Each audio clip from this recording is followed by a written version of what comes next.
Hi friends, welcome to Harish academy. ఈరోజు వార్తల్లోని అంశాలకి ఇన్డెప్త్గా వెళ్లే ముందు హెడ్లైన్స్ చూద్దాము. అంతకంటే ముందుగా అభ్యర్థులకి ఈరోజు టాపిక్ రిలేటెడ్గా ఒక ప్రశ్న. అదేంటంటే జూన్ 12 ఎవ్రీ ఇయర్ జూన్ 12వ తేదీని బాల కార్మిక వ్యతిరేక దినోత్సవంగా జరుపుకుంటాం. ఇది అంతర్జాతీయ దినోత్సవంగా జరుపుకుంటాం. సో దీన్ని దృష్టిలో ఉంచుకొని అభ్యర్థులకు ప్రశ్న ఏంటంటే, భారతదేశంలో బాల కార్మికుల రాజధాని అని ఏ రాజధానికి పేరు? సో బాల కార్మికుల రాజధాని అంటే దేనికి పేరు అది రాయండి మీ కామెంట్ బాక్స్లో. సో ఈ లోపల నేను మనకి టాపిక్స్ అవన్నీ కూడా మనం చెప్పేసుకుందాం. సో ఫస్ట్ అంతర్జాతీయ విషయాలు ఏమేమి ఉన్నాయి, అంతర్జాతీయ అంశాలు చూద్దాం. ఫస్ట్ చాక్ హోల్డ్ అనే ఒక పదం ఇటీవల చక్కర్లు కొడుతుంది. చాక్ హోల్డ్ విధానానికి స్వస్తి పలకాల్సిందే అని చెప్పేసి ట్రంప్ చెప్పాడు ఇటీవల. సో చాక్ హోల్డ్ అంటే ఏంటి, అసలు ఎందుకు ఇటీవల వార్తలు నిలిచింది, అదంతా కూడా మనం తెలుసుకుందాం.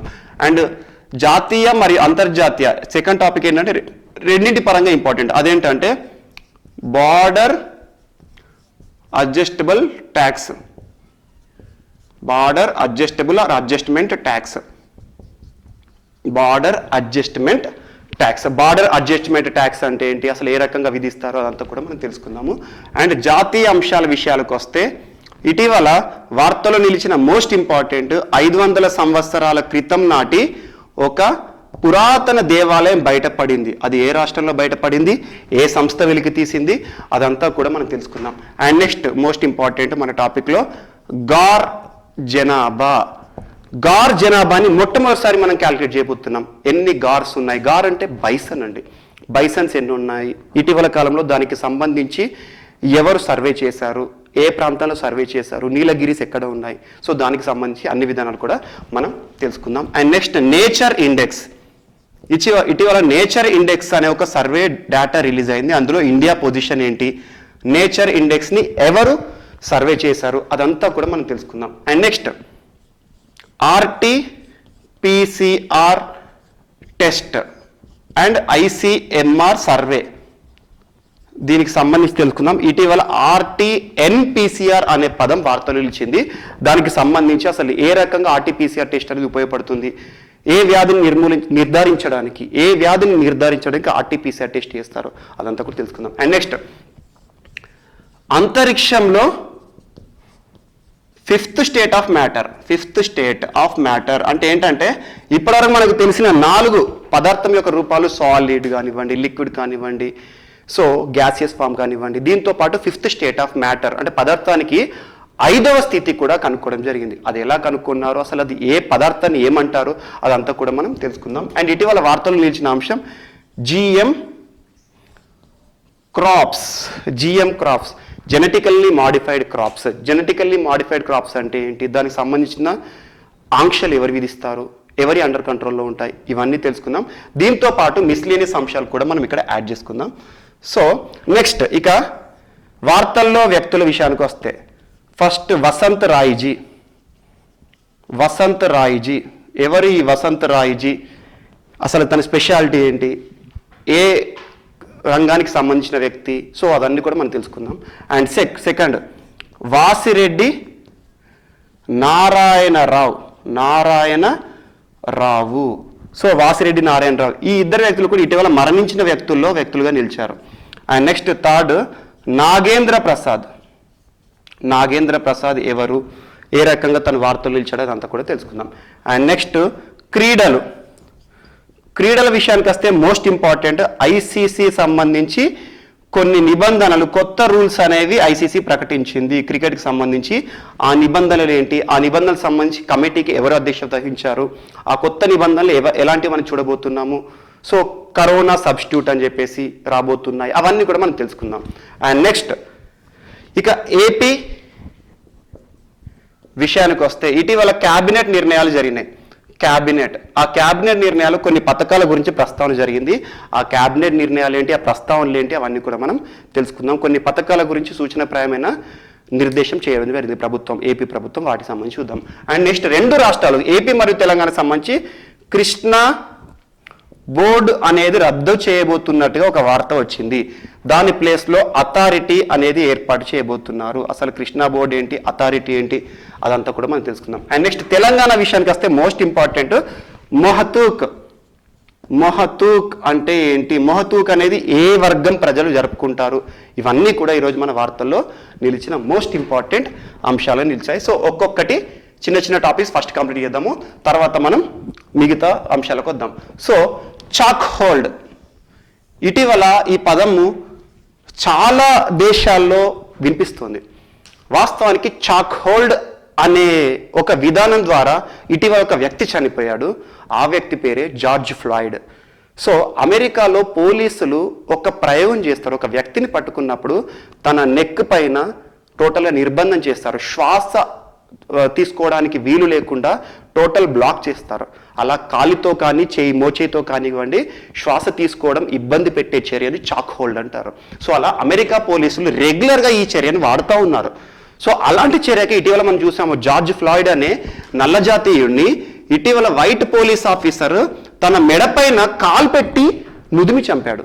అదే చాక్ హోల్డ్ రియాక్షన్ అన్నట్టు. అలా అమెరికా పోలీసుల చేతిలో నల్ల జాతీయులు చాలా మంది చాక్ హోల్డ్ ప్రయోగం ద్వారా చనిపోయారు. సో ఇటీవల దీనిపైన అమెరికా అధ్యక్షుడు ట్రంప్ ఏం చెప్పారంటే, ఇక చాక్ హోల్డ్ అనే విధానానికి స్వస్తి పలకండి, ఎప్పుడు పడితే అప్పుడు ఆ ప్రయోగం చేయకండి, దీన్ని అత్యవసర పరిస్థితుల్లో మాత్రమే నిరసనకారులపై కానివ్వండి ఆందోళనకారులపై కానివ్వండి వాడండి, పరిస్థితిని అదుపులో తెచ్చుకోవడానికి అని చెప్పేసి చాక్ హోల్డ్ అనే ఒక పదాన్ని ప్రస్తావించడం జరిగింది. సో కాంపిటేటివ్ ఎగ్జామ్లో కొన్ని పదాలపైన బిట్స్ అడుగుతారు. చాక్ హోల్డ్ అంటే ఏమిటి, ఇటీవల చాక్ హోల్డ్ అనే విధానం ద్వారా చనిపోయిన వ్యక్తి ఎవరు అంటారు. సో చాక్ హోల్డ్ అంటే ఒక వ్యక్తికి బలవంతంగా బలం ప్రయోగించి శ్వాస ఆడకుండా చేసే ప్రక్రియ చాక్ హోల్డ్. ఈ ప్రాంతంలో మెడ ప్రాంతంలో బలం ప్రయోగిస్తారు. సో అలా చాక్ హోల్డ్ అనే పదం అనేది ఇటీవల వార్తల్లో నిలిచింది. అండ్ నెక్స్ట్ ఇక మనకు ఈరోజు వార్తల్లో most important GM crops. GM crops అంటే ఫుల్ ఫామ్ ఏంటంటే జెనెటికల్లీ మాడిఫైడ్ క్రాప్స్.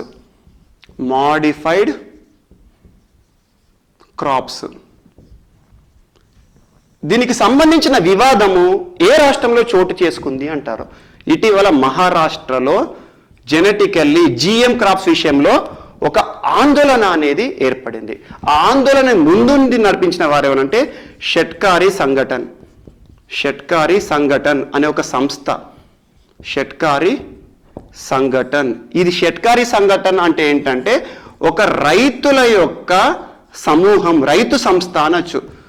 రైతులందరూ కూడా ఒక సమూహంగా ఏర్పడి ఒక విధానాన్ని చేశారు. అది ఏంటంటే ఒక సంస్థలా ఏర్పడు షెట్కారీ సంఘటన, రైతుల కోసం పోరాడే సంస్థ అని గుర్తుంచుకోండి. అలా మహారాష్ట్రలో షెట్కారీ సంఘటన వాళ్ళు ఇటీవల ఏం చెప్పారంటే, మేము జిఎం క్రాప్స్ని ఖచ్చితంగా ఈసారి కూడా నాటుతాము, ఏం చేస్తారో చేసుకోండి అని ప్రభుత్వాలకు సవాల్ చేశారు.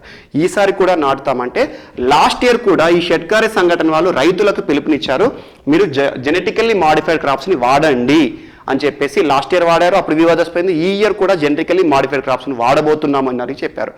వాస్తవానికి జెనెటికల్లీ మాడిఫైడ్ క్రాప్స్ని వాడితే లాభమా నష్టమా అసలు తెలుసుకుందాం. వాస్తవానికి జెనెటికల్లీ మాడిఫైడ్ క్రాప్స్ అంటే ఏంటో చెప్తాను. సింపుల్గా చెప్పాలంటే మన దగ్గర ఒక చిన్న ట్రీ కానీ ప్లాంట్స్ కానీ ఉంటాయి, మొక్కలు.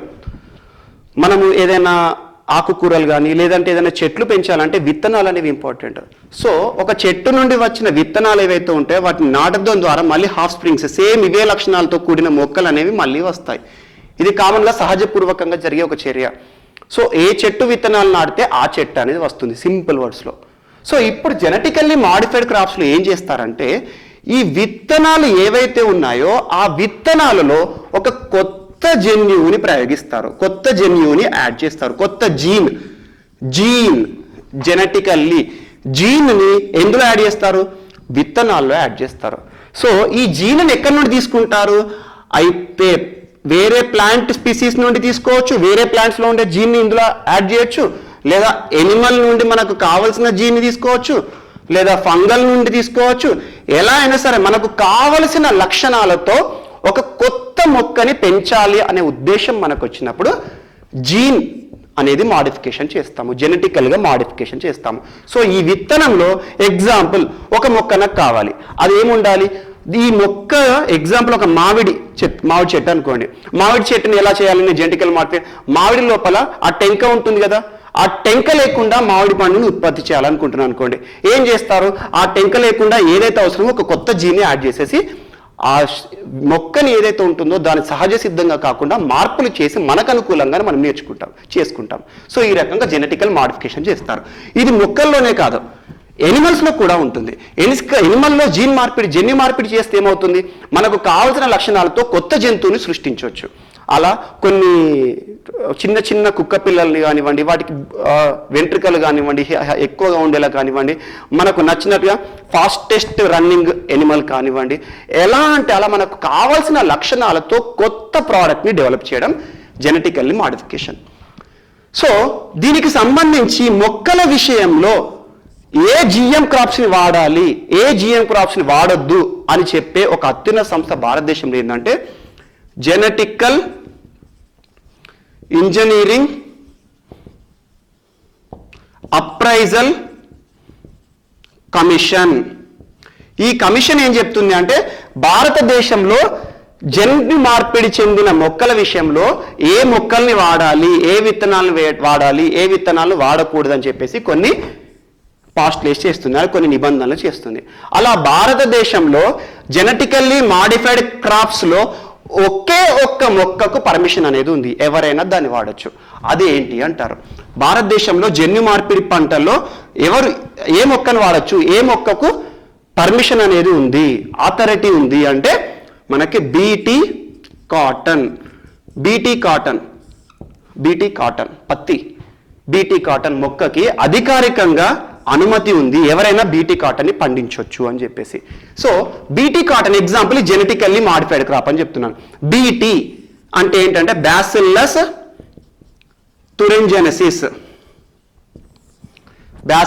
తురింజెనసిస్.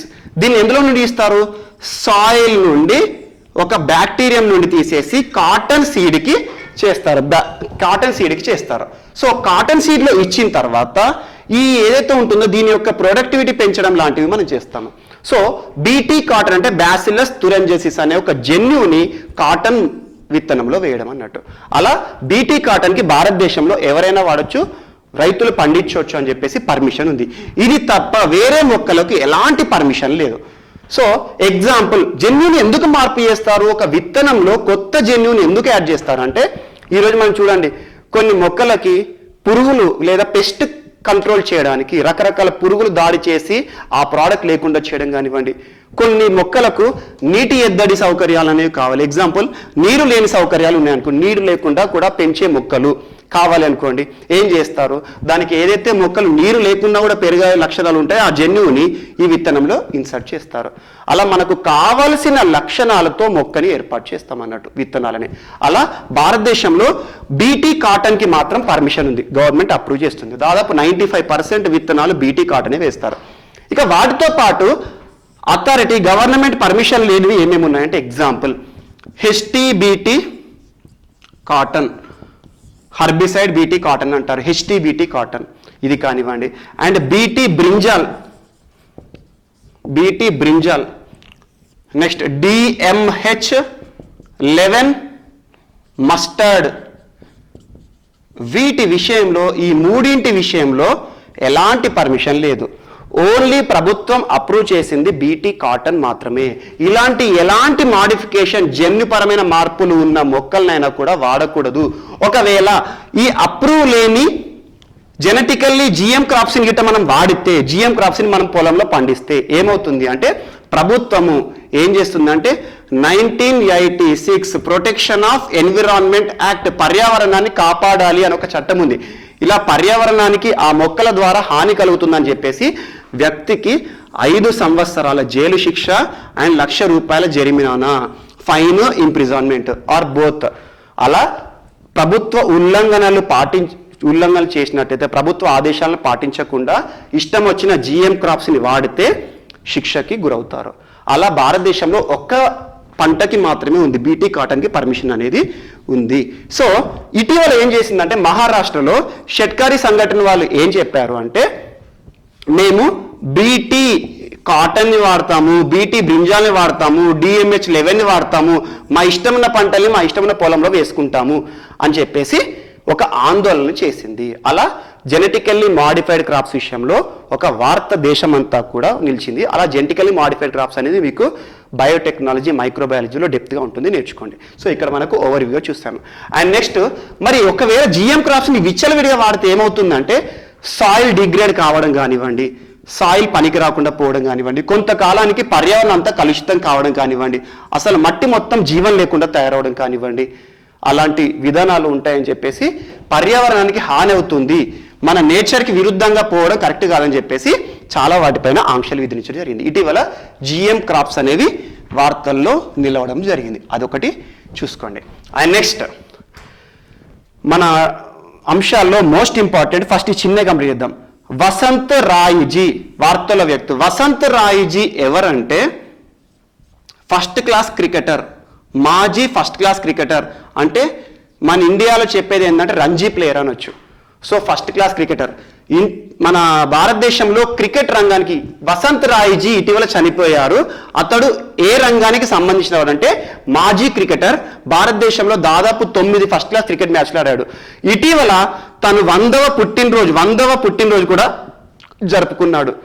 మహారాష్ట్రలో సచిన్ టెండూల్కర్ తన 100వ పుట్టినరోజులో హాజరు కూడా అయ్యాడు, జనవరిలో జరిగినాయి. సో ఇటీవల తను చనిపోవడం జరిగింది. వసంత్ రాయ్జీ గారు చనిపోయారు. తను మాజీ క్రికెటర్. సో వసంత్ రాయ్జీ మహారాష్ట్రకి సంబంధించి ఫస్ట్ క్లాస్ మ్యాచెస్ చాలా ఆడాడు. తను ఇటీవల శనివారం రోజున చనిపోవడం జరిగింది, జూన్ 13 రోజున. And next, Vasireddy Narayana Rao. ఇతను ఆంధ్ర, తెలంగాణ 2 తెలుగు రాష్ట్రాల్లో కూడా మోస్ట్ ఇంపార్టెంట్. ఎందుకు అంటే రైతులపై అవగాహన కలిగిన అద్భుతమైన వ్యక్తి. రైతులపైన తనకున్నంత అవగాహన, పంటలపైన తనకున్న అవగాహన ఎవరికి కూడా ఉండదు. సో అతను ఇటీవల శుక్రవారం రోజున జూన్ 12 రోజున చనిపోయాడు. ఇతని యొక్క స్పెషాలిటీ ఏంటంటే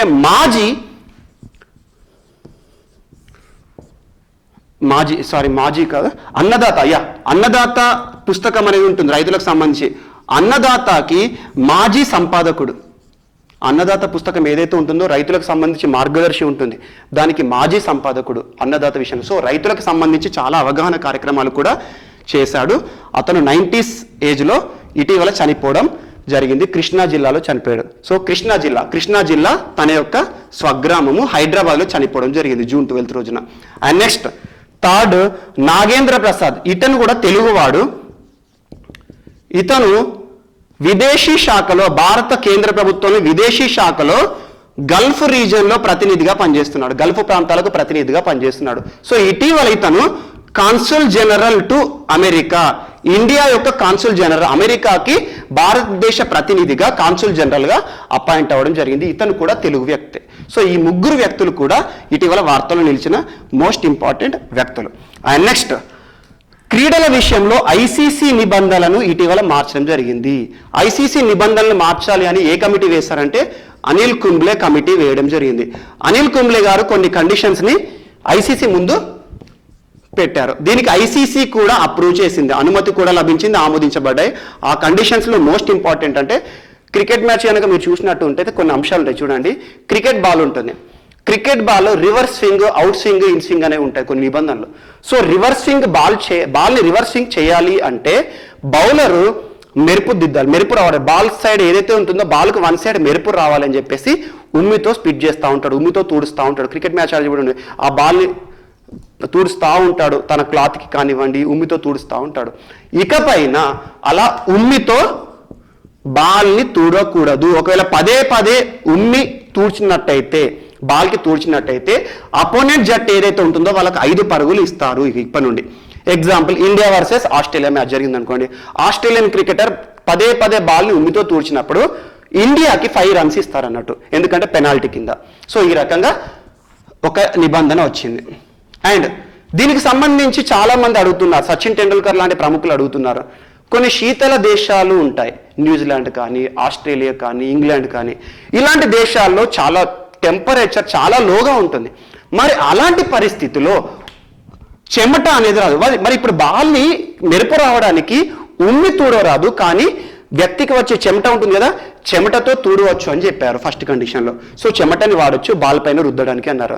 సో ఇప్పుడు క్వశ్చన్ ఏంటంటే కొన్ని శీతల ప్రాంతాల్లో చెమట స్వెట్ అనేది రాదు, మరి అలాంటప్పుడు ఎలా తుడవాలి, బాల్ని రివర్సింగ్ చేయడానికి కానివ్వండి, బాల్ పై మెరుపు దిద్దడానికి కానివ్వండి ఎలా వాడాలని కొన్ని క్వశ్చన్స్ వస్తున్నాయి. అదొక నిబంధన. సో ఇప్పటిపై బాల్ని ఉమ్మితో తుడకూడదు, పదే పదే తుడకూడదు అని చెప్పేసి చేశారు. And second condition, corona substitute లేదా కోవిడ్ సబ్స్టిట్యూట్ అనేవాడు కొత్తగా వస్తాడు. కోవిడ్ సబ్స్టిట్యూట్ ఎక్కడ? T20లో కాదు, వన్డే మ్యాచ్లో కాదు. T20 అంటే 3-4 అవర్స్లో అయిపోతుంది, వన్డే మ్యాచ్ అంటే 50 ఓవర్స్ 50 ఓవర్స్ అవుతుంది. టెస్ట్ మ్యాచ్లో మాత్రమే కరోనా సబ్స్టిట్యూట్ అనే ఒక నిబంధన ఉంటుంది టెస్ట్ మ్యాచ్లో. ఎందుకంటే టెస్ట్ మ్యాచ్ 5 రోజులు జరుగుతుంది. ఎగ్జాంపుల్, 5 రోజుల టెస్ట్ మ్యాచ్లో 11 మంది ఆడతారు. ఈ 11 ఒక టీంలో 11 మందిలో అనుకోకుండా ఏదైనా ఒక వ్యక్తికి కరోనా లక్షణాలు బయటికి వచ్చినా, కరోనా బారిన పడ్డా ఏమవుతుంది, 5 రోజుల్లో ఏదో ఒకటి పడ్డా కూడా తన ప్లేస్ ఖాళీ అవితే తనకు కంకషన్ సబ్స్టిట్యూట్ లాంటిది, తనకు ఎవరు వస్తారంటే ఇంకొక ప్లేయర్ని ఎక్స్ట్రాగా తీసుకోవచ్చు. అలా కరోనా సబ్స్టిట్యూట్ అనే నిబంధన టెస్ట్ మ్యాచ్లో మాత్రమే అమలు కాబోతోంది. అదొకటి కంకషన్ సబ్స్టిట్యూషన్ లాంటిది, అంటే టెస్ట్ మ్యాచ్లో కూడా సబ్స్టిట్యూషన్. కానీ ఇది వన్డే మ్యాచ్లోను T20 మ్యాచ్లోనూ ఉండదు. ఎందుకు ఉండదు?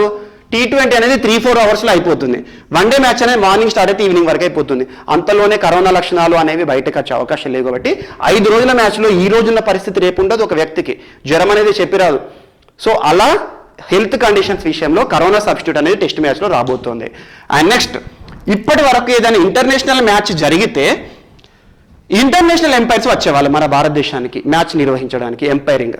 సో ఇకపై ఇద్దరు ఎంపైర్లు ఉంటారు గ్రౌండ్లో, ఆన్ ద గ్రౌండ్ ఇద్దరు ఉంటారు. ఒకరు లెగ్ ఎంపైర్ ఉంటారు, ఒకరు మెయిన్ ఎంపైర్ ఉంటారు. సో ఈ ఇద్దరు ఎంపైర్స్ ఎవరైతే ఉంటారో, అంతకుముందు ఒకరు ఇంటర్నేషనల్, ఒకరు మన జాతీయుడు ఉండేవారు. కానీ ఇప్పటి నుండి ఇద్దరు ఎంపైర్స్ కూడా ఇండియన్స్ ఉండొచ్చు ఇండియాలో జరిగే మ్యాచ్. ఎగ్జాంపుల్ శ్రీలంక అయితే వాళ్ళే ఉండొచ్చు, ఏ దేశ ఎంపైర్లు వాళ్ళకి వహించవచ్చు. ఎందుకు అంటే ప్రస్తుతం కరోనా పరిస్థితులను దృష్టిలో ఉంచుకొని వేరే దేశం వాళ్ళు ప్రయాణం విషయంలో ఆంక్షలు కానివ్వండి, అలాంటి విషయాలు అన్ని దృష్టిలో పెట్టుకొని తాత్కాలిక నిబంధనలు ఇవన్నీ కూడా ఇండియన్ ఎంపైర్స్ ఇద్దరు కూడా ఉంటారు. సో ఇలా ఇండియన్ ఎంపైర్స్కి అవగాహన కొంచెం తక్కువగా ఉంటుంది, ఎక్స్పీరియన్స్ తక్కువగా ఉంటుందని చెప్పేసి డిఆర్ఎస్, డెసిషన్ రివ్యూ సిస్టమ్ అంటారు. డిఆర్ఎస్ ఎగ్జాంపుల్, ఎవరైనా ఎంపైర్ అవుట్ ఇచ్చాడు అనుకోండి, టీంకి ఒక అవకాశం ఉంటుంది ఎంపైర్ డెసిషన్ తప్ప రైటా అని రివ్యూ చేయడానికి. సో దాన్ని డిఆర్ఎస్ అంటారు. ఇక డిఆర్ఎస్ల సంఖ్యను కూడా టెస్టుల్లో 3, వన్డేలో 2కు పెంచడం జరిగింది. సో అలా డిఆర్ఎస్ విషయంలో కూడా జరిగింది. అండ్ కొన్ని క్రికెట్ బోర్డ్స్ ఉంటాయి. Example, Indian cricket board BCCI అనేది ప్రపంచంలోనే అతిపెద్ద బోర్డు. వాస్తవానికి ICCని శాసించే స్టేజ్లో ఉంటుంది, ఇంటర్నేషనల్ క్రికెట్ కౌన్సిల్ని. అలాంటి BCCI సంపద విషయంలో ప్రపంచంలోనే అత్యంత సంపన్నమైన క్రికెట్ బోర్డు. కానీ కొన్ని దేశాలు ఉంటాయి, జింబాబ్వే, కెన్యా లాంటి దేశాలు, వెస్టిండీస్ లాంటివి, అవి చిన్న బోర్డ్స్. ఏంటంటే ఆ దేశంలో క్రికెట్కి అంత పెద్దగా అవగాహన లేకపోవడం కానివ్వండి, ప్రాచుర్యం లేకపోవడం కానీ, సంపద విషయంలో చిన్న చిన్న బోర్డ్స్ ఉంటాయి. వారికి కూడా నిధులు రావాలి, సంపద మార్గంగా ఉండాలని చెప్పేసి టెస్ట్ మ్యాచ్ ఏదైతే ఉంటుందో టెస్టుల్లో వాళ్ళు వేసుకునే ట్రౌజర్స్, టీషర్ట్స్ ఏవైతే ఉంటాయో టీషర్ట్స్లో చెస్ట్ భాగంలో అడ్వర్టైజ్మెంట్ని వేసుకోవచ్చు. అడ్వర్టైజ్మెంట్ అంటే మనకు తెలుసు, అడ్వర్టైజ్మెంట్ క్రికెట్ అంటేనే పెద్ద అడ్వర్టైజ్మెంట్. టీషర్ట్ పైన అక్కడ ఇక్కడ లోగోస్ ఉంటాయి. సో అలా ఒక కంపెనీని ఎక్స్పోజ్ చేస్తే అడ్వర్టైజ్మెంట్ అనేది జరుగుతుంది. అలా కొన్ని కోట్ల వ్యాపారం కేవలం డ్రెస్ల పైన వేసి అడ్వర్టైజ్మెంట్ జరుగుతుంది. ఇక టెస్ట్ మ్యాచ్లో ఇప్పటివరకు అంతా వైట్ క్లాత్సే వాడతారు. ఆ వైట్ క్లాత్స్ ఏవైతే ఉంటాయో చెస్ట్ భాగంలో చిన్నగా ఏదైనా అడ్వర్టైజ్మెంట్ వేసుకోవచ్చు. ఎందుకంటే అలా అడ్వర్టైజ్మెంట్ వేస్తే వేరే కంపెనీలు స్పాన్సర్స్ ఉంటారు కదా, డబ్బులు వస్తాయి, బోర్డులు కూడా లాభపడతాయి అని చెప్పేసి బోర్డులకి ప్రయోజనకరంగా చేయడం జరిగింది. ఇవన్నీ కూడా క్రికెట్ విషయంలో ఇటీవల తీసుకున్న కొన్ని తాత్కాలిక నిబంధనలు అనిల్ కుంబ్లే గారి ఆధ్వర్యంలో ఇవన్నీ పాస్టులేట్ చేశారు. సో ICC వీటిని ఆమోదించింది, రానున్న క్రికెట్ మ్యాచ్లలో అమలు కాబోతున్నాయి. సో ఇది క్రికెట్కి సంబంధించి మోస్ట్ ఇంపార్టెంట్. అండ్ నెక్స్ట్, ఇక మనకి most important border adjustment tax. ఇది ఇంటర్నేషనల్ అండ్ నేషనల్ రెండింటిలో కూడా ఇంపార్టెంట్. బార్డర్ అడ్జస్ట్మెంట్ ట్యాక్స్ అంటే ఏంటంటే BAT అంటారు. సో ఇది ఇప్పటివరకు లేదు, ఇండియాలో లేదు, కొన్ని దేశాల్లో ఉంది. వాస్తవానికి దీన్ని ఎవరు ప్రస్తావించారు ఇటీవల అంటే నీతి ఆయోగ్ సభ్యులు ప్రస్తావించారు. భారత్లో కూడా BAT తీసుకురండి, బార్డర్ అడ్జస్ట్మెంట్ ట్యాక్స్ని తీసుకురండి అని చెప్పారు. సో బార్డర్ అడ్జస్ట్మెంట్ ట్యాక్స్ అంటే సింపుల్గా చెప్తాను, మనకు కస్టమ్స్ డ్యూటీ అనేది ఉంటుంది. ఇటీవల మీకు కస్టమ్స్ డ్యూటీ గురించి గడిచిన క్లాస్లో చెప్పాను. బ్యాంబూపై కస్టమ్స్ డ్యూటీ అనేది వేస్తున్నారు. ఎందుకంటే స్వదేశంలో బ్యాంబూ ఉత్పత్తిని ప్రోత్సహించడానికి 10% నుండి 25% పెంచారు. అంటే వేరే దేశం నుండి భారతదేశానికి వచ్చినప్పుడు వేసే పన్ను. సో కస్టమ్స్ డ్యూటీ లాంటిదే, కానీ కస్టమ్స్ డ్యూటీ వేరు, బ్యాట్ వేరు. దీనికి అదనంగా వేస్తారు. కస్టమ్స్ డ్యూటీ సపరేట్గా వేస్తారు, బిఏటి సపరేట్గా వేస్తారు. ఆటోమేటిక్గా ఏమవుతుంది, ఒక దిగుమతి అవుతున్న వస్తువుపై పన్నులు ఎక్కువగా వేసినప్పుడు దాని యొక్క కాస్ట్ అనేది పెరుగుతుంది. పెరిగితే ఏమవుతుంది, ఇక్కడే మొత్తం ఉన్నదంతా ఏమవుతుందంటే సింపుల్ చెప్తాను. ఎగ్జాంపుల్, దీన్ని ఎందుకు ప్రస్తావించారంటే స్వదేశీ కంపెనీలను ప్రోత్సహించడానికి. స్వదేశీ కంపెనీలను ప్రోత్సహించడానికి. మరి బిఏటి వేస్తే స్వదేశీ కంపెనీలకు ఎందుకు ప్రోత్సాహం దక్కుతుంది, ఇది మెయిన్ క్వశ్చన్. సో ఎగ్జాంపుల్ మీకు చెప్తాను. భారతదేశంలో ఒక ఇండస్ట్రీ ఉందనుకోండి. ఈ ఇండస్ట్రీ ఒక వస్తువును ఉత్పత్తి చేస్తుంది. సో వస్తువును ఉత్పత్తి చేసే స్టేజ్లో దాని యొక్క పరిణామ క్రమం ఎండ్ ప్రోడక్ట్ రా మెటీరియల్ నుండి, ముడి పదార్థం నుండి ఎండ్ ప్రోడక్ట్ వచ్చే వరకు రకరకాల పన్నులు పడతాయి. మరియు మార్కెట్లోకి వచ్చే వరకు మనకు తెలియకుండా చాలా పన్నులు పడతాయి. ఎలక్ట్రిసిటీ డ్యూటీ అంటారు, కస్టమ్స్, మనకి దిగుమతి వచ్చేవాడు కస్టమ్స్ అని. సో రకరకాల డ్యూటీ, ఎక్సైజ్ డ్యూటీ కానివ్వండి, రకరకాల పన్నులన్నీ కూడా ఒక వస్తువుపై ప్రారంభం నుండి అంతిమ వస్తువు వచ్చే వరకు, మరి మార్కెట్లోకి వచ్చే వరకు చాలా రకాల పన్నులు పడతాయి. అలా ప్రపంచంలో అత్యధిక పన్నులు ఒక వస్తువు పైన మార్కెట్లోకి వచ్చేలోపు పడే దాంట్లో భారతదేశమే నెంబర్ 1 ఉంటుంది నాకు తెలిసి. ఎందుకంటే భారతదేశంలో ఒక వస్తువుపై చాలా ట్యాక్సెస్ పడతాయి. ఆ ట్యాక్సెస్ అని మనకు తెలియదు. మనం ఏం చూస్తాం, చివరికి వస్తువు కొనే ముందు దాని రేట్ ఎంత అని చూస్తాం. కానీ ఆ రేటు పడేది ఎందుకు అవుతుంది అంటే దాని లోపల అన్ని ట్యాక్సెస్ కలిసి కలిసి కలిసి లాస్ట్గా ఎండ్ రేట్ అనేది మనం చూస్తాం. అది మాత్రమే చూస్తాం కాబట్టి మనకి ఇవన్నీ కనబడవు. అందుకే దాన్ని ఏమంటారు, ఇండైరెక్ట్ ట్యాక్స్ అంటారు. మనకు తెలియకుండా మనం పే చేసే ట్యాక్సే ఇండైరెక్ట్ ట్యాక్స్, పరోక్షం. మనకు తెలియకుండానే మనం ఒక ప్రోడక్ట్ కొంటున్నామంటే దానిలో ట్యాక్సెస్ కూడా ఉంటాయి. సో ఈ రకంగా ఇండైరెక్ట్ ట్యాక్సెస్ ఉంటాయి. అలా ఇన్ని ట్యాక్స్లు పడే వరకు ఏమవుతుంది, ఒక వస్తువు రేట్ అనేది పెరుగుతూ వస్తుంది. సో పెరిగే వరకు ఏమవుతుంది, విదేశాల నుండి వచ్చే వస్తువు దీనికంటే తక్కువ రేట్లో లభ్యమవుతుంది. సో జనాభా అందరూ కూడా, భారతదేశంలోని ప్రజలందరూ కూడా ఏ వస్తువు చూస్తారో, మంచి క్వాలిటీ ఉండి తక్కువ రేట్ వచ్చేదానికి ఎక్కువగా డిమాండ్ అనేది ఉంటుంది. ఎక్కువగా డిమాండ్ ఉండడం వల్ల వీరి డిమాండ్ అనేది తగ్గిపోతుంది. వీళ్ళు కన్జంప్షన్ ఏదైతే ఉంటుందో ఈ విషయంలో తగ్గడం ద్వారా, సప్లై లేకపోవడం ద్వారా ఇవన్నీ కూడా మూలన పడిపోతున్నాయి. సో ఇప్పుడేంటి, వీటిని అవసరమైతే సమానం రేట్ వచ్చేటట్టు చేయాలి. ఏం చేయాలి, వీటిపైన కూడా ఒక ట్యాక్స్ ఉండాలి. అలా బార్డర్ ట్యాక్స్ అనేది ఒకటి వేద్దాము అని చెప్పేసి ఒక అవకాశం వచ్చింది. వేస్తే ఏమవుతుంది, ఈ తక్కువగా ఉన్న రేటు దీంతో సమానంగా రావాలి. లేదంటే అవసరమైతే దీని రేటే, మన ఇండియాలో ప్రొడ్యూస్ చేసే ప్రోడక్ట్ రేటే విదేశాల్లో ప్రొడ్యూస్ చేసే ప్రోడక్ట్ రేట్ కంటే తక్కువగా ఉండాలి. అప్పుడు జనాలు ఏం చూస్తారు, తక్కువ వచ్చి ఇండియా వస్తువులపైన చూస్తారు. ఆటోమేటిక్గా ఫైనల్గా ఏమవుతుంది, భారతదేశంలోని కంపెనీలే బెనిఫిట్ అవుతాయి.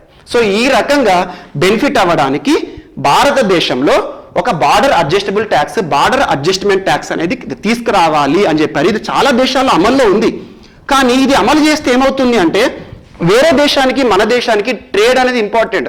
ట్రేడ్ విషయంలో WTO, వరల్డ్ ట్రేడ్ ఆర్గనైజేషన్ అన్ని రకాల విధి విధానాలు చూస్తుంది. అలా విదేశీ కంపెనీలను మీ దేశంలో ప్రోత్సహించట్లేదు, విదేశాల నుండి వచ్చే వస్తువులపైన అత్యధిక మొత్తంలో పన్నులు వేస్తున్నారని చెప్పేసి WTO లాంటివి ఎలాంటి చర్యలు తీసుకుంటుందో అవన్నీ కూడా మనం చూడాలి. కానీ ఇటీవల వార్తలు వచ్చింది బార్డర్ అడ్జస్ట్మెంట్ ట్యాక్స్. దేనికి సంబంధించింది అంటే, విదేశాల నుండి దిగుమతి అయ్యే వస్తువులపైన భారత ప్రభుత్వం వేయాలనుకుంటున్న ట్యాక్స్ ఇంకా వేయట్లేదు.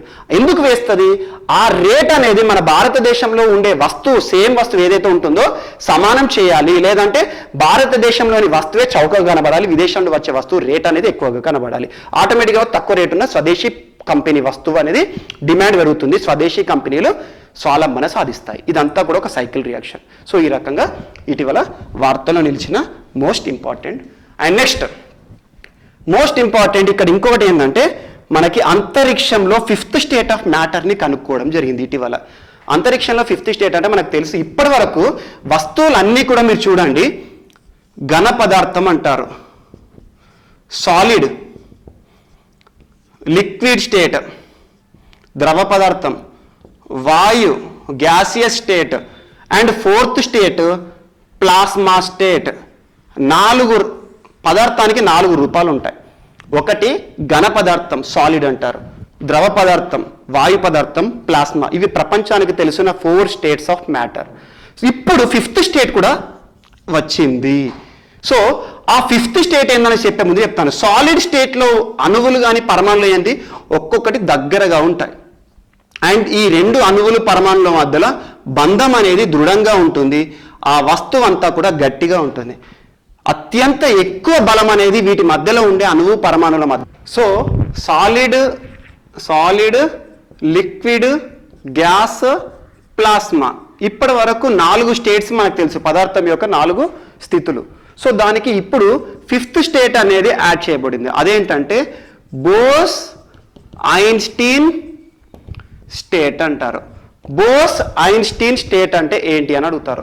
సో బోస్ ఐన్స్టీన్ స్టేట్ ఎప్పుడు వస్తుంది అంటే సాలిడ్ స్టేట్లో ఉన్న పదార్థము -0 కెల్విన్ లేదా 0 కెల్విన్ టెంపరేచర్కి తీసుకొచ్చినప్పుడు, లేదా ఏమంటారంటే -273.15 డిగ్రీ సెంటీగ్రేడ్ తీసుకొచ్చినప్పుడు, ఒక పదార్థం సాలిడ్ నుండి డైరెక్ట్గా 0 కెల్విన్ టెంపరేచర్ తీసుకొచ్చినప్పుడు అది ఏ స్థితిని చేస్తుంది అంటే ఒక ముద్దలాగా ఏర్పడుతుంది.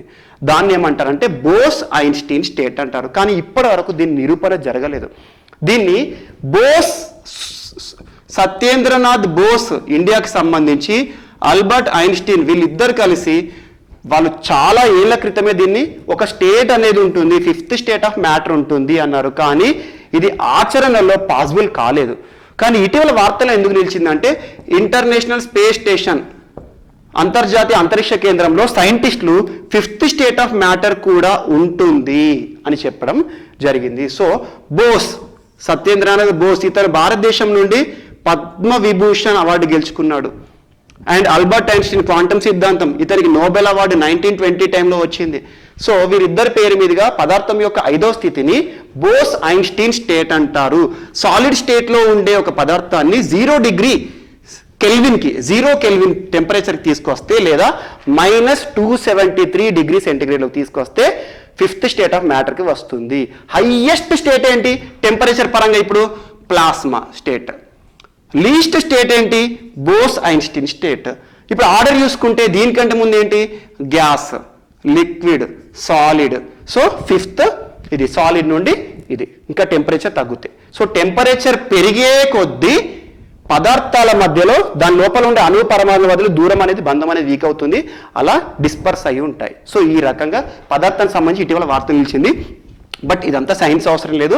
కరెంట్ అఫైర్స్లో బిట్ ఏమడుతున్నారంటే ఫిఫ్త్ స్టేట్ ఆఫ్ మ్యాటర్ ఇటీవల వార్తలు నిలిచింది, అది ఏంటి అంటారు. Bose Einstein state. ఇది గుర్తుంచుకోండి చాలు. సో అండ్ ఇవాళ మన వార్తల్లో మోస్ట్ ఇంపార్టెంట్ డేట్ జూన్ 12, బాల కార్మిక వ్యతిరేక దినోత్సవం. మొట్టమొదటిసారి బాల కార్మిక వ్యతిరేక దినోత్సవాన్ని 2002 సంవత్సరంలో ILO ప్రకటించింది. ఇంటర్నేషనల్ లేబర్ ఆర్గనైజేషన్, లేబర్ కార్మికులకు సంబంధించి ILO ఇంటర్నేషనల్ లేబర్ ఆర్గనైజేషన్ 2002లో బాల కార్మిక వ్యవస్థని గుర్తించింది. అప్పటి నుండి ప్రతి సంవత్సరం జూన్ 12న బాల కార్మిక వ్యతిరేక దినోత్సవంగా జరుపుకుంటాం. సో బాలలకు సంబంధించి చాలా డేట్స్ ఉన్నాయి. మీరు చూడండి, నవంబర్ 14 బాలల హక్కుల దినోత్సవం. ఇది భారతదేశంలో బాలల హక్కుల దినోత్సవం. నవంబర్ 20 రోజు అంతర్జాతీయ బాలల హక్కుల దినోత్సవం.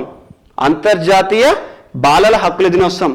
ఈ నెలలో ఇంకొక డేట్ వచ్చింది, జూన్ 1 అంతర్జాతీయ బాలల దినోత్సవం. ఒక్కొక్క డే వేరు. అంతర్జాతీయ బాలల దినోత్సవం. నవంబర్ 7 బాలల సంరక్షణ దినం. అలా బాలలకు సంబంధించిన డేట్స్ అన్నీ ఒక్క దగ్గర రాసుకోండి. సో ఈరోజు మనకు మోస్ట్ ఇంపార్టెంట్ వార్తల్లో జూన్ 12 బాల కార్మిక వ్యతిరేక దినోత్సవం. ఈ సంవత్సరం థీమ్ ఏంటంటే protect children from child labour. Protect children from child labour from now or ever. ఇప్పటి వరకు లేనంతగా పిల్లలని బాల కార్మిక వ్యవస్థ నుండి నిర్మూలించాలి. Protect the children from child labour అని గుర్తుంచుకోండి. నౌ మోర్ దాన్ ఎవర్ అనేది ఈ సంవత్సరం థీమ్. సో ఇలా బాల కార్మిక వ్యవస్థ దినోత్సవం అనేది జూన్ 12న ప్రపంచం అంతా కూడా జరుపుకుంటాం. అండ్ చాలామంది అభ్యర్థులు అడుగుతున్నారు, రాసేటప్పుడు రైటింగ్ అనేది కొంచెం స్పీడ్గా రాస్తున్నాను. ఎందుకు రీజన్ అంటే టోటల్ మ్యాటర్ అనేది కొంచెం డెప్త్గా కవర్ అవుతుంది కాబట్టి టైంని దృష్టిలో ఉంచుకొని షార్ట్ టైంలో తీయాలి అన్న టైము, లేదంటే చాలా ఇప్పుడు మీరు క్లోజ్గా మెల్లమెల్ల రాసుకుంటూ పోతే 2 to 3 hours అవుతుంది. సో యూట్యూబ్లో చూడడానికి కన్వీనియంట్గా ఉండదు. సో మీకు మీరు చెప్పే మాట ఏదైతే ఉందో దాన్ని అర్థం చేసుకోండి, డైరెక్ట్గా మీరు రాసుకొని చాలా పాయింట్స్ మీకు కవర్ అయిపోతాయి. సో ఈ రోజు మిమ్మల్ని అడిగిన ప్రశ్న ఏంటంటే కామెంట్ బాక్స్లో మీరు రాయమని చెప్పాను. అదేంటంటే భారతదేశంలో బాల కార్మిక రాజధాని అని దేన్ని అంటారంటే ముంబై. చాలా మంది ఢిల్లీ అనుకుంటారు. ఢిల్లీ రాజధాని ఏ విషయంలో అంటే రేపుల రాజధాని అంటారు. భారతదేశంలో రేపుల రాజధాని ఏ క్యాపిటల్ పేరు అంటే ఢిల్లీ. సో అలా బాల కార్మికుల రాజధాని ముంబై. అత్యంత బాల కార్మికులు ఉండే ప్రాంతం, భారతదేశంలో అత్యధికంగా బాల కార్మికులు ఉండే ప్రాంతం శివకాశి, తమిళనాడు. మనం టపాసులు పేలుస్తూ ఉంటాం చూడండి ప్రతి ఇయర్. టపాసుల పరిశ్రమకు ఫేమస్ శివకాశి, తమిళనాడు. అది బాల కార్మికులు ఎక్కువగా ఉండే ప్రాంతం. రాష్ట్రం, బాల కార్మికులు ఎక్కువగా ఉండే రాష్ట్రం ఏంటి అంటారు ఉత్తరప్రదేశ్. యూపీ ఏదైనా కూడా జనాభా పరంగా తీసుకుంటే మాత్రం యూపీ తీసుకోండి ఏదైనా సమస్య విషయంలో, ఎందుకంటే జనాభా ఎక్కువ ఉంటారు. ఆల్మోస్ట్ తెలంగాణ స్టేట్కి 5 రెట్లు ఎక్కువగా ఉంటుంది, మోర్ దాన్ 20 crore పాపులేషన్. కాబట్టి ఏదైనా సమస్య గురించి మాట్లాడితే అది తీసుకోండి. సో ఈ రకంగా ఉంటుంది. సో బాల కార్మికులకు సంబంధించి కొన్ని అంశాలు ఇక్కడ ఇంకా డెప్త్ ఏంటంటే బాలలకు సంబంధించిన రాజ్యాంగ ప్రకారంలో article 24, article 39F-E, article 45. So ఇవన్నీ కూడా బాలలకు సంబంధించి మాట్లాడేది. 24 ఆర్టికల్ 24 రాజ్యాంగంలో ప్రాథమికంగా ఏం చెప్తుంది? 14 సంవత్సరాల లోపు పిల్లలని ఎలాంటి పని శారీరకంగా ఇబ్బంది పెట్టకూడదు, బాల కార్మిక వ్యవస్థ అనేది నిషేధం అని సూచనప్రాయంగా మాత్రమే చెప్తుంది. బాల కార్మిక వ్యవస్థ నిషేధం అని చెప్పే ఆర్టికల్. కానీ నిషేధం అని చెప్పారు తప్పితే ఎలా చేయాలి? పార్లమెంట్ చట్టం చేయాలి. అందుకోసమే భారత ప్రభుత్వం చట్టం చేసింది. బాల కార్మిక వ్యవస్థ నిషేధ చట్టం లేదా నిర్మూలన చట్టం 1986. అలా చట్టం తెస్తే ఈ నిబంధన అనేది అమల్లోకి వస్తుంది. చట్టం చేయకపోతే బాల కార్మిక వ్యవస్థ నిషేధం అంటే ఎవరు వింటారు? సో రాజ్యాంగంలో ఒక ఇండికేటివ్ ఇన్ఫర్మేషన్ ఇచ్చారు, ఇది అమలు కావాలి, రాజ్యాంగం అమలు కావాలంటే చట్టాలు చేయాలి. అలా బాల కార్మిక వ్యవస్థ నిర్మూలన చట్టం 1986 అండ్ బాల కార్మిక నిషేధ చట్టం 2006. సో బాల కార్మిక వ్యవస్థ నిర్మూలన చట్టం 1986 రావడానికి కారణమైన కమిటీ ఏదంటారు? మోస్ట్ ఇంపార్టెంట్ కమిటీ, బాలలపై వేయబడ్డ అత్యంత ఉన్నతమైన కమిటీ గురుపద స్వామి కమిటీ. గురుపద స్వామి కమిటీ 1979లో బాలలపై పోరాడడానికి, బాలలపై ఎలాంటి హక్కులు ఇవ్వాలని వేయబడ్డ కమిటీ. సో బాలల విషయం వస్తే బాలల విషయంలో నోబెల్ అవార్డు గెలుచుకున్నవాడు మన కైలాస్ సత్యార్థి, మధ్యప్రదేశ్ సంబంధించి. కైలాస్ సత్యార్థి గురించి ప్లేసెస్ అడిగారు నోబెల్. సో శాంతికి సంబంధించి వచ్చింది.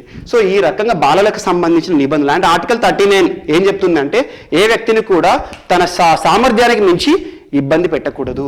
అండ్ ఆర్టికల్ 45 విద్యను గురించి చెప్తుంది.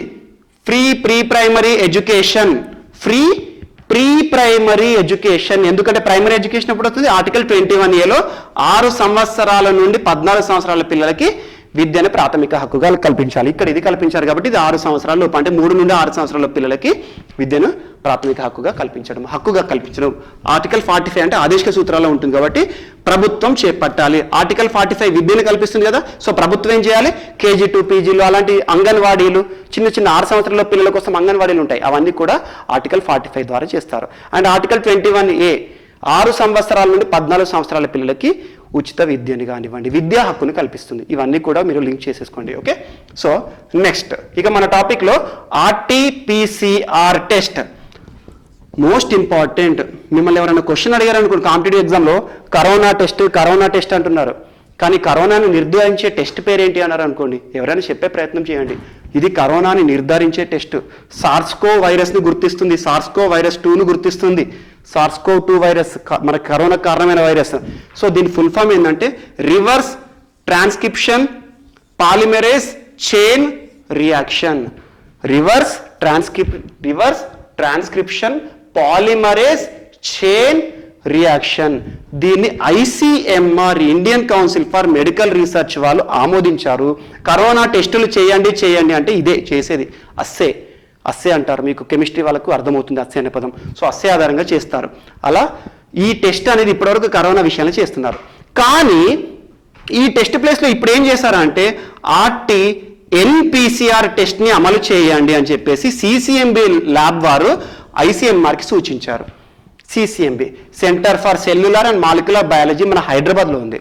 సో వీరేం చేస్తారు? కరోనాను నిర్ధారించడానికి ఈ టెస్ట్ కంటే ఈ టెస్ట్ ఇంకా గొప్పది అని చెప్పారు. ఇదేంటంటే reverse transcription and nested polymerase chain reaction, nested అనే పదం ఒకటి ఎక్కువ వస్తుంది.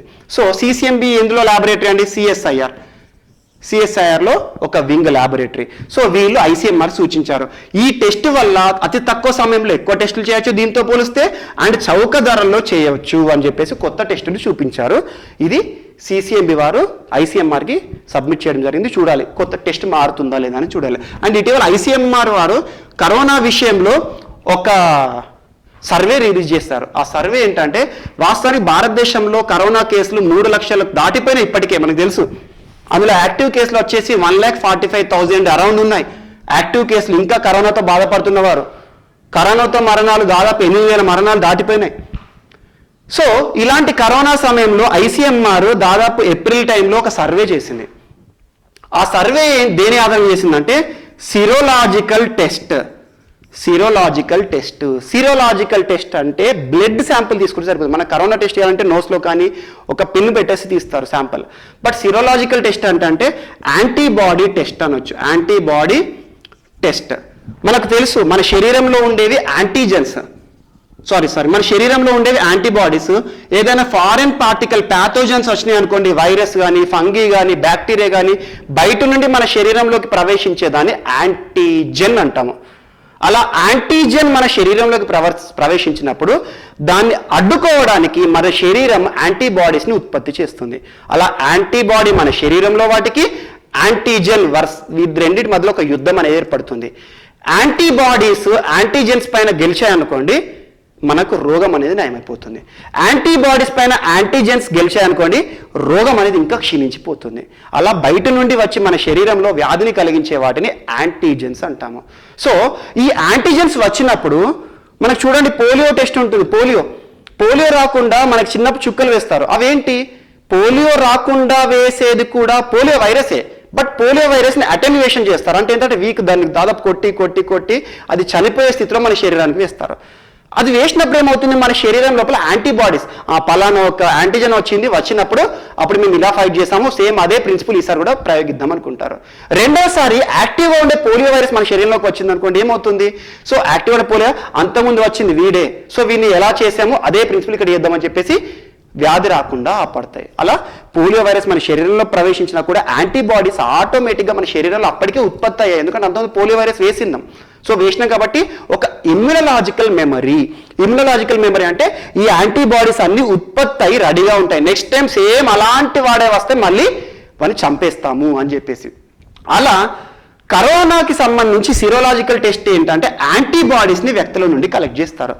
యాంటీబాడీ అంటే కోవిడ్ వైరస్ శరీరంలో ప్రవేశించిన తర్వాత యాంటీబాడీస్ ఉత్పత్తి అయి ఉన్నాయనుకోండి, ఆటోమేటిక్గా తను అంతకుముందే కోవిడ్ బారిన పడ్డాడు అని చెప్పేసి. ఇటీవల దానికి సంబంధించిన ఒక సర్వే కూడా చేయడం జరిగింది. సో కోవిడ్ సంబంధించి సిరోలాజికల్ టెస్ట్ అంటే ఒక వ్యక్తి నుండి శాంపుల్ తీస్తే అందులో యాంటీబాడీస్ ఉన్నాయనుకోండి, దేనిపైన కరోనా యాంటీజెన్కి వ్యతిరేకంగా పనిచేసిన యాంటీబాడీస్ ఉన్నాయనుకోండి, ఏమవుతుంది? అంతకుముందు తనకు కరోనా ఫైట్ వచ్చింది, దానిపైన యాంటీబాడీస్ పోరాడినాయి, కరోనా లక్షణాలు బయటపడకుండానే నయమైపోయింది అన్నట్టు. అలా ఇటీవల ఒక రిపోర్ట్ అనేది చెప్పింది. సో భారతదేశంలో ప్రముఖ ఎపిడమాలజిస్ట్ అంటే స్టడీ ఆఫ్ డిసీజెస్ ప్రముఖ ఎపిడమాలజిస్ట్ గిరిధర్ బాబు గారు ఏం చెప్పారంటే ఒక నిర్ధారణ అయిన పరీక్షకి నిర్ధారణ కాని 60 మంది ఉన్నారు. నిర్ధారణ కాని 60 మంది. మనం టెస్టులు తక్కువ చేస్తుంది ఇండియా అంటున్నారు చాలా మంది.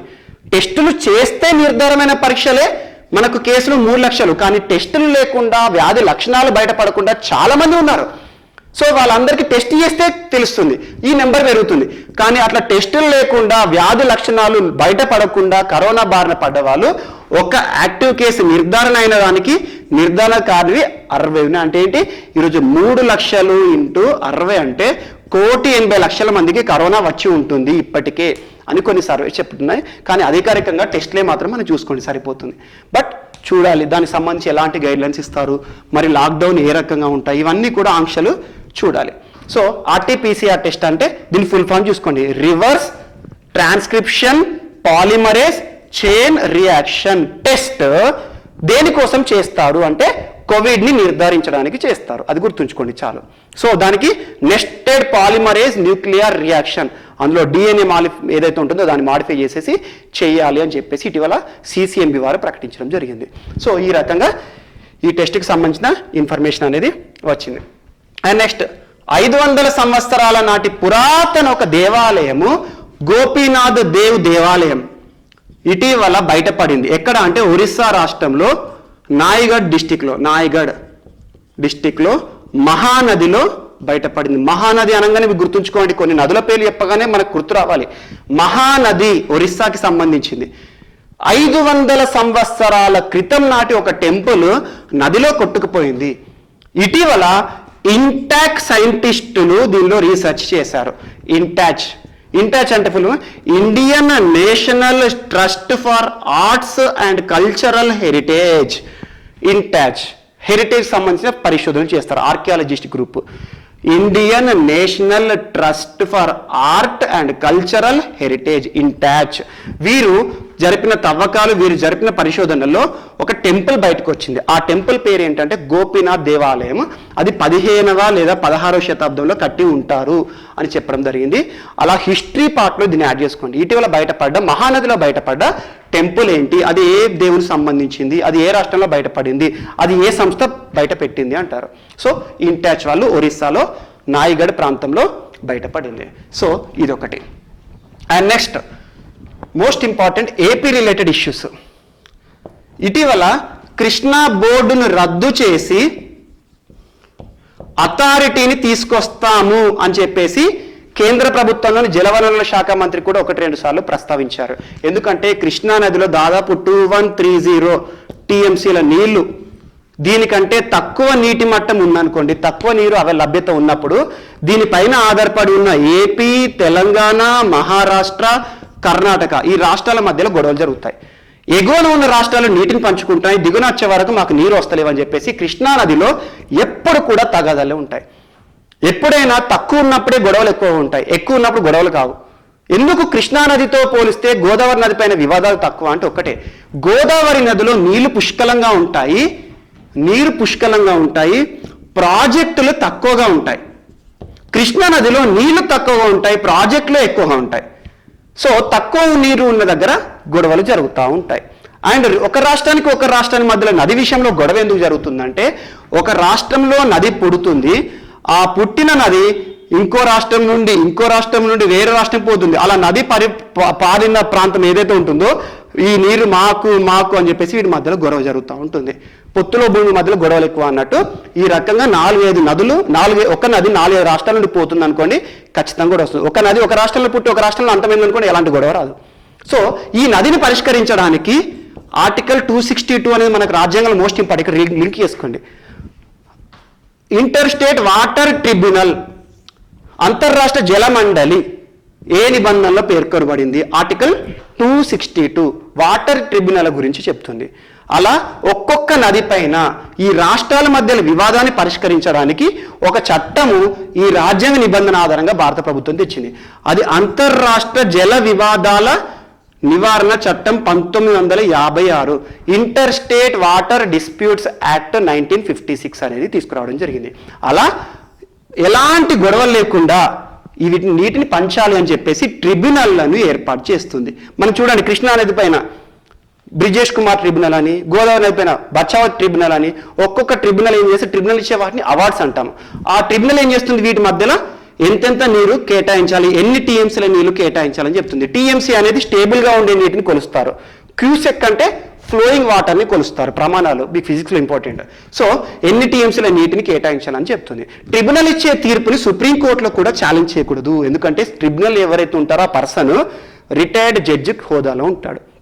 ఈ రకంగా ఈ బోర్డు, కృష్ణా బోర్డుని ఇటీవల రద్దు చేస్తున్నాము. ఎందుకంటే బోర్డుకు అధికారాలు తక్కువగా ఉంటాయి. ఎగ్జాంపుల్, మన తెలంగాణ ఆంధ్రప్రదేశ్ మధ్యలో ఇటీవల కృష్ణా నది పైన ఏర్పడ్డ పోతిరెడ్డిపాడు వివాదం అనేది ఏర్పడింది. పోతిరెడ్డిపాడు వివాదం ఎందుకు ఏర్పడింది? కృష్ణా నది పైన ఉంది కాబట్టి అది ఏర్పడింది. అలా 2 రాష్ట్రాలు ఎలాంటి కన్సెన్సస్, చర్చలు లేకుండా, కేంద్ర ప్రభుత్వం యొక్క అనుమతి లేకుండా ప్రాజెక్టులు కట్టుకోవడం ద్వారా వివాదాలు వస్తున్నాయని చెప్పేసి బోర్డుకు పరిమిత అధికారాలు మాత్రమే ఉంటాయని, అపరిమిత అధికారాలు గల అథారిటీని తీసుకురావాలి అని చెప్పేసి ఈ కృష్ణా అథారిటీ కిందికి తుంగభద్ర బోర్డుని కూడా విలీనం చేయాలని చెప్పేసి చర్చలు. అదే కృష్ణా తుంగభద్ర 2 కలిపి ఒక కృష్ణా అథారిటీ తీసుకొస్తాం. అథారిటీగా ఉంటే ఏంటంటే ఖచ్చితంగా ఏ ప్రాజెక్ట్ కట్టాలన్నా అథారిటీ పర్మిషన్ కావాలి. సో అథారిటీ డెసిషనే ఫైనల్గా ఉంటుంది. అలా పవర్ఫుల్ ఒక సంస్థను తీసుకురావడానికి ఇటీవల చర్చ జరుగుతుంది. అండ్ నెక్స్ట్ మన టాపిక్లో నెక్స్ట్ మోస్ట్ ఇంపార్టెంట్ ఏంటంటే ఏపీ క్యాబినెట్ నిర్ణయాలు. ఇటీవల ఆంధ్రప్రదేశ్లో ఏపీ క్యాబినెట్లో కొన్ని నిర్ణయాలు జరిగినాయి. అందులో కొన్ని పథకాలు, ఎగ్జాంపుల్ జగనన్న తోడు, వైఎస్ఆర్ చేయూత, జగనన్న విద్యా దీవెన, ఇలాంటి పథకాలు జరిగినాయి. అండ్ తిరుపతిలో సంస్కృత అకాడమీ ప్రారంభిస్తున్నట్టుగా చెప్పడం జరిగింది. ఆ క్యాబినెట్ నిర్ణయాలు చూసుకున్న మోస్ట్ ఇంపార్టెంట్ జగనన్న తోడు కింద చేతి వృత్తికారులు ఎవరైతే ఉంటారో ఎలాంటి వడ్డీ లేకుండా 0 వడ్డీతో 10,000 రూపాయల ఆర్థిక చేయూత ఇస్తారు సంవత్సరానికి అని చెప్పేసి, ముఖ్యంగా రజకులకి వర్గం వారికి సంబంధించి చేతి వృత్తులపైన ఆధారపడే వారికి ఇస్తారని చెప్పారు. అండ్ వైఎస్ఆర్ చేయూత కింద 45 సంవత్సరాల నుండి 60 సంవత్సరాల వయస్సు గల వారు ఎవరైతే ఉంటారో వారికి సంవత్సరానికి 18,750 అరౌండ్ 18,000 అని గుర్తుంచుకోండి, సంవత్సరానికి 18,000 రూపాయలు 4 సంవత్సరాల పాటు ఇస్తాము అని చెప్పేసి చెప్పడం జరిగింది. అండ్ జగనన్న విద్యా దీవెన కింద తల్లులకు పిల్లలు ఎవరైతే ఉంటారో వాళ్ళు చదువుకునే పిల్లల తల్లిదండ్రులు ఎవరైతే ఉంటారో వాళ్ళకి 3 నెలలకి ఒకసారి ఫీజు రీఎంబర్స్మెంట్ ఇస్తాము అన్నారు. అండ్ దాంతోపాటు తిరుపతిలో సంస్కృత అకాడమీని కూడా ఏర్పరుస్తాము అని చెప్పేసి చెప్పడం జరిగింది. అలా జగనన్న విద్యా దీవెన ఇటీవల వార్తలు ఇచ్చింది. ఆంధ్రప్రదేశ్ సంబంధించి క్యాబినెట్ నిర్ణయాలు మోస్ట్ ఇంపార్టెంట్. అండ్ తెలంగాణ సంబంధించి మహతూక్ అంటే ఏంటి అంటారు. తెలంగాణ ఉద్యమ చరిత్రలో కానివ్వండి, తెలంగాణ సంస్కృతిలో కానివ్వండి కొన్ని పదాలు అడుగుతారు. ఇది ఎవరికి సంబంధించింది అంటే గిరిజనులకు సంబంధించింది. ఆదిలాబాద్ ప్రాంతంలోని కెరిమెరి ప్రాంతంలో గిరిజనులు విత్తన పండుగని జరుపుకుంటారు. విత్తన పండుగ గిరిజనులు జరుపుకునే ఒక విత్తన పండుగ. సింపుల్ చెప్పాలంటే మహతూక్ అనేది గిరిజనులు జరుపుకునే ఒక పండుగ. మనకు తెలుసు గిరిజనులు గిరి ప్రాంతాలు, కొండ ప్రాంతాలు నివసించేవారు. వాస్తవానికి ట్రైబల్ పీపుల్ గిరిజనులు ఏమంటారు అంటే ప్రకృతి రక్షకులు అంటారు. సింపుల్ చెప్పాలంటే మన సంస్కృతిని, సాంప్రదాయాల్ని, ఆచారాలను వారే కాపాడుతారు. అలా పురాతన కాలం నాటి సంస్కృతులను ఇంకా కొనసాగిస్తారు. అలా వర్షాలు పడ్డ తర్వాత, ఆరుద్రకాలం అంటారు, మృగశిర కార్తె తర్వాత వర్షాలు పడ్డ తర్వాత పంటలు వేయడానికి ముందు విత్తనాలన్నింటినీ కూడా ఊరి పెద్ద అయిన పట్వారి ఉంటాడు కదా, ఆ పట్వారి ఇంట్లో సమావేశం ఏర్పాటు చేసి ఊరి పెద్ద ఇచ్చిన విత్తనాలని పంట పొలంలో చల్లుతారు. అలా జొన్నతో చేసిన గట్కని అమ్మవారికి, ఊరిలో ఉండే అమ్మవారికి నైవేద్యంగా పెడతారు. ఆ తర్వాత ఊరి పట్వారి ముందర అందరూ సెలబ్రేషన్ చేసుకుంటూ జాతర వాతావరణంలో నృత్యాలు చేసుకుంటూ ఉంటారు. అలా మహతూక్ అనేది గిరిజనులు జరుపుకునే ఒక విత్తన పండుగ. అంటే పంట వేసేటమైన ముందు పట్వారి ఇచ్చే విత్తనాలను ఒక ప్రసాదంగా చేసుకొని పంట పండించడం ఒక విత్తన పండుగ. మహతూక్ అనేది ఎవరికి సంబంధించింది అంటారు, గిరిజనులకు సంబంధించింది. సో ఇది ఇటీవల తెలంగాణ ప్రాంతంలో గిరిజనులు, ఆదిలాబాద్ సంబంధించిన గిరిజనులు జరుపుకోవడం జరిగింది. మహతూక్ విత్తన పండుగని జరుపుకున్నారు. అలా